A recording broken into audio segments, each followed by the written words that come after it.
नमस्कार दोस्तों social media पे इस समय बिहार चुनाव के संबंध में बहुत सी चीज़ें आप देख रहे होंगे। इन्हीं चुनावों से संबंधित एक चीज़ आपने घटना देखी होगी, बिहार के मोकाबा विधानसभा क्षेत्र में दुलार चंद यादव जी की हत्या का। दुलार चंद यादव की हत्या एक बड़ी रहस्यमयी घटना हो गई। चुनाव प्रत्याशियों के साथ सैकड़ों कैमरे होते हैं, लेकिन दुलार चंद यादव की हत्या होते, उनके ऊपर गाड़ी चढ़ते, उनको मारपीट होते, कोई एक फोटो या वीडियो आपको क्लियर नहीं मिलता है। ऐसा क्यों? इस हत्या के पीछे एक बड़ी सोची समझी साजिश है। दोस्तों, सबसे बड़ा सवाल है कि कौन है वो नकाबपोश जो लिख रहा है पुलिस प्रशासन और डॉक्टर की रिपोर्ट की पटकथा। क्या इस चुनाव में अभी और बहेगा इंसान और इंसानियत का लहू? से निकलने का प्रयास कर रहे हैं, उस क्रम में शीशे टूटे हैं कई गाड़ियों के, कई व्यक्तियों को भी जख्म हुआ है, 10-12 लोगों को, जिसके इलाज के दौरान जख्म प्रतिवेदन निर्गत किया गया है। तो इन सभी परिस्थितियों को समेकित रूप से देखते हुए पोस्टमार्टम रिपोर्ट, वीडियो विजुअल्स, ये सब देखते हुए ऐसा प्रतीत हुआ कि प्रथम दृष्टया इस कांड में इनकी हत्या हुई है। अब गोली कौन चलाया, कब चला, वाहन जिस तरह से बड़ी तेजी से वहां से भागने की कोशिश कर रहे हैं और पत्थर जो चला रहे हैं वो भी कभी तेजी से आगे बढ़ रहे हैं, गिरते पड़ते बढ़ रहे हैं। तो इस स्थिति में यह संभव है कि वाहन के द्वारा इन पर वाहन चढ़ा दिया गया है, वाहन चढ़ा है। अब वो इंटेंशनल है या भागने के क्रम में एक्सीडेंटल है, ये सब अनुसंधान का विषय है। भविष्य में तरीके से बिहार की पॉलिटिक्स में जहां हर कोई यादवों को दलित, पिछड़ा, विरोधी साबित करने में लगा रहता है, वही अति पिछड़ा वर्ग के कुर्मी समाज के एक प्रत्याशी, कुर्मी समाज के एक प्रत्याशी के समर्थन करने वाले मोकाबा के बेहद प्रभावशाली दुलार चंद यादव की नरसिंह हत्या हो जाती है। सोशल मीडिया पे दुलार चंद यादव की हत्या से दलित पिछड़ों में बेहद जनाक्रोश है। वहां के क्षेत्रीय लोगों के साथ आसपास विधानसभा क्षेत्र में भी दुलार चंद यादव काफी फेमस थे, जिनकी हत्या से एक वहां आक्रोश दिन पर दिन बढ़ता जा रहा है, जिसकी वजह से अनंत सिंह को गिरफ्तार करना पड़ा। दोस्तों, इस वीडियो में अंत तक बने रहिएगा, क्योंकि इस नकाबपोश की पटकथा, हत्या और पोस्टमार्टम रिपोर्ट के बाद जो कार्रवाई बिहार में चुनावी माहौल को लेकर की गई है, अभी इससे यहाँ का बिहार का चुनाव बेहद गर्म होने वाला है, क्योंकि ये पटकथा एक बड़ी साजिश के तहत लिख रहा है कोई नकाबपोश। तो आप अपने 6 AM न्यूज टाइम के इस चैनल को सब्सक्राइब कर लीजिए। अगर आपको ये वीडियो पसंद आता है तो इसको बिहार तक लोगों तक पहुंचाने का प्रयास करिएगा।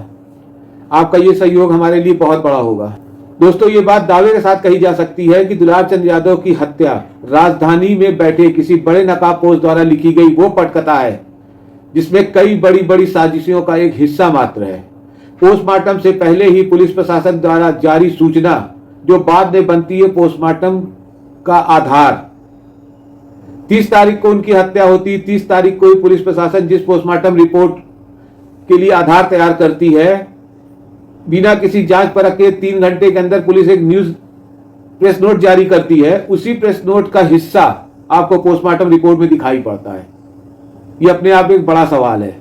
दुलार चंद यादव की हत्याकांड के बाद मोकाबा में उनकी लोकप्रियता को देखते हुए हत्या के बाद उभरते जन आक्रोश के मद्देनजर आतंकी अपराधी अनंत सिंह को बचाने के लिए भाजपा संरक्षित नीतीश सरकार के इशारे पर पोस्टमार्टम से पहले तैयार की गई थी पोस्टमार्टम रिपोर्ट। दूसरी तरफ मीडिया से लेकर सोशल मीडिया तक आतंकी अनंत सिंह को छोटे सरकार के रूप में महिमा मंडन किया जा रहा है। मीडिया के न्यूज एंकर दुलार चंद को गैंगस्टर और बड़ा अपराधी घोषित करने एवं दिन दहाड़े दरिंदगी से हुई हत्या को दुर्घटना साबित करने की होड़ मचा रखी है। क्या आपको इन सब के पीछे किसी बड़े चेहरे की साजिश नजर नहीं आती है? जिस प्रकार से सैकड़ों लोगों के बीच में घातक हथियारों से लैस बेखौफ हत्यारों ने 75 वर्षीय उम्र दराज दुलार चंद यादव की बेहद बेरहमी से गोली मारने के बाद, बंदूक के बटों से, धारदार हथियारों, लाठी डंडों से हमला करने के बाद गाड़ियों से कुचल कर इस जघन्य अपराध को अंजाम दिया था, क्या वो बिहार पुलिस प्रशासन की मौन स्वीकृति के बिना संभव था? समय जहां चप्पे चप्पे पे पुलिस लगी है, हर गाड़ी की चेकिंग होने के कई फोटो वीडियो बिहार पुलिस डाल रही है, पटना पुलिस डाल रही है। ऐसे में दुलार चंद यादव का हत्याकांड ये साबित करने के लिए काफी है कि भाजपा संरक्षित नीतीश सरकार के इशारे पर एक बार फिर से आतंकी अनंत सिंह जैसे तमाम पिछड़े दलित अल्पसंख्यक विरोधी मानसिकता के जातिवादी माफियाओं और दहशतगर्दों के हाथ की कठपुतली बन चुका है बिहार का कानून व्यवस्था। पोस्टमार्टम रिपोर्ट और दुलार चंद यादव हत्या के तुरंत बाद पुलिस प्रशासन द्वारा जारी प्रेस नोट में काफी हद तक समानता देखी जा रही है। ये समानता और तालमेल ही बहुत से सवाल खड़ा कर रही है। दोस्तों, सबसे पहले ध्यान दीजिए पोस्टमार्टम रिपोर्ट और पोस्टमार्टम करने वाले डॉक्टरों के कहे अनुसार दुलार चंद की मौत हृदय गति रुकने से हुई है, मतलब उनको हार्ट अटैक हुआ था। गोली एड़ी में लगी थी और कई पसलियां टूटी मिली है। रिपोर्ट के अनुसार दुलार चंद के सीने पे किसी भारी वस्तु से दबाव डाला गया था, इसके कारण उनके हृदय और फेफड़े पर अत्यधिक दबाव पड़ा और हृदय गति रुक गई। इस दबाव के कारण उनकी मौत हुई थी। रिपोर्ट में ये उल्लेख भी किया जा रहा है कि जो गोली लगी तो आर पार हो गई थी, कई बहुत ज्यादा पसलियां टूटी हुई थी। इसके बाद आशंका जताई जा रही है कि उनके ऊपर गाड़ियां चढ़ाई है, आशंका जताई जा रही है। डॉक्टर द्वारा ही बताया जा रहा है कि 10 से 12 एक्सरे भी किए गए, जिनकी रिपोर्ट आनी अभी बाकी है। लेकिन सफेद पोस्ट मीडिया के न्यूज एंकरों ने तुरंत ही खबर फैलाना शुरू कर दिया कि पोस्टमार्टम करने वाले डॉक्टरों ने खुलासा, पोस्टमार्टम टीम का खुलासा, दुलार चंद यादव की मौत गोली लगने से नहीं हुई।